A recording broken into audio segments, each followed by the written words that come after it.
আশারি মাতুরিদি আকীদা সম্পর্কে কিছু বলার অনুরোধ হলো। ওরে আল্লাহ, এটা বিশাল ব্যাপার, বিশাল ব্যাপার।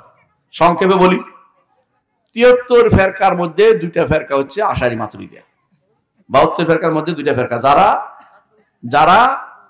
যাদেরকে রাসূলুল্লাহ সাল্লাল্লাহু আলাইহি ওয়াসাল্লাম বলেছেন কুল্লুহুম ফিন্নার ইল্লা ওয়াহিদা, আহলুস সুন্নাহ ছাড়া।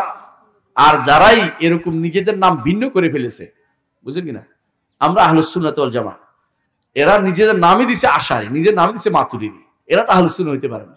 আহলুস সুন্নাহ নাম দেখি আহলুস সুন্নাহ বলুক যে আশারি মাতুরিদি না, আমরা আহলুস সুন্নাহ, এটা বলবেন। আর কি বলে, আশারি হইলো তো মাতুরিদি আহলুস সুন্নাহ, মাতুরিদি হইলো তো আহলুস সুন্নাহ, এভাবে হয় না।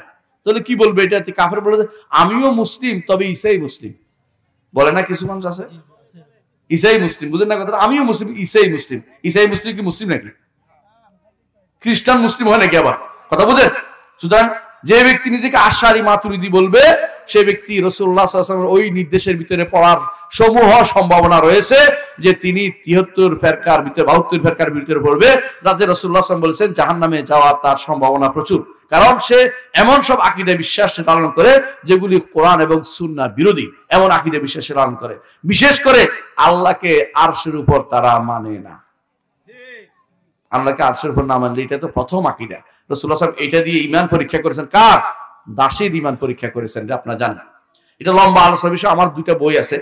একটা বইয়ের নাম হচ্ছে মাতুরিদি আকীদা নামে এটা, আরেকটা বইয়ের নাম আছে আশারিকে আহলুস সুন্নাহ।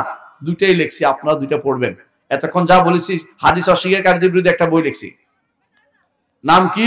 হাদিসের মর্যাদা ও প্রামাণিকতা, এর হাদিসের প্রামাণ্যতার উপর এই শব্দ একটা বই লিখছে আমার ছেলে রেদা জাইদানের, অনুবাদ করেছে। এটাও আপনারা পাবেন। এই বইগুলি এদের কাছে পাবেন, আপনাদের এই আলেমদের কাছে পাবেন, ওনারা এগুলি সবগুলি সরবরাহ করে আপনাদেরকে। পড়া ছাড়া বিকল্প নাই।